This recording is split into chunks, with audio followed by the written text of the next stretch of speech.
গতকালকে আম্মু গরুর মাংস রান্না করেছিল, তো লেফট ওভার যতটুকু আছে সেটা আজকে সকালে নাস্তা খাওয়া হবে। সেটার জন্য আমি রুটি আর পরোটা বানিয়ে নিচ্ছি, সবাই সবার পছন্দ অনুযায়ী খেতে পারবে। তো আমি এগুলো সবকিছু ভালোভাবে ভেজে নিচ্ছি, ভেজে নিয়ে আমি উপরে চলে যাব। উপরে আজকে সবাই একসাথে নাস্তা করব।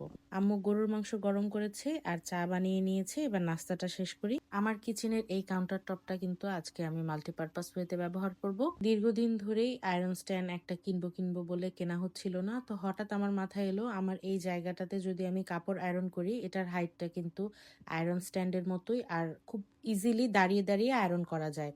তো ট্রায়াল বেসিসে আমি এখানে কয়েকটা পাঞ্জাবি আর পায়জামা আয়রন করে দেখলাম যে হ্যাঁ, আসলে খুব ইজিলি দাঁড়িয়ে আয়রন করা যায়, কোমর বা পিঠে একেবারেই চাপ পড়ে না। শুক্রবার 12/12/2025 গেল।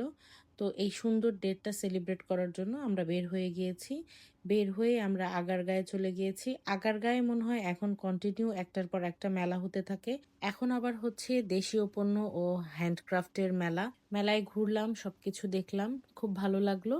আমি কয়েকটা ক্রকারি জিনিস কিনেছি সিরামিক্সের। মেলাটা যেহেতু হ্যান্ডক্রাফটের, সেই জন্য হাতের তৈরি জিনিসগুলো দেখেই কিন্তু বোঝা যায়, আর এই জিনিসগুলো কিন্তু আসলেই সবকিছুর থেকে একটু অন্যরকমই হয়ে থাকে। মেলায় ঘুরে আমরা বাহিরে খাওয়া দাওয়া শেষে বাসায় চলে আসলাম। সেই সাথে আজকে আমার ব্লগটা আমি এখানেই শেষ করছি। আপনাদের সাথে দেখা হবে আবার নেক্সট আমার কোনো ভিডিওতে। সে পর্যন্ত সবাই ভালো থাকবেন, সুস্থ থাকবেন আর নিজের প্রিয়জনদের খুব ভালো রাখবেন। আল্লাহ হাফেজ।